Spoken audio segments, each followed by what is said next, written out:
শিক্ষিকা মাগো তুমি যে কলম খাতা, শোনালে তুমি কোরআনের বাণী হাদিসের কত কথা। তুমি যে আমার শিক্ষিকা মাগো তুমি যে কলম খাতা, তুমি না শিখালে আমার ইমান পড়তো প্রশ্ন মুখে।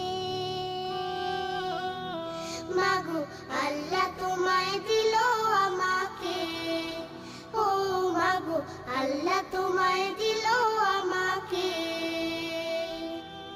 দেখালে তুমি সত্যের পথ, কহিলে মিথ্যা ক্ষতি।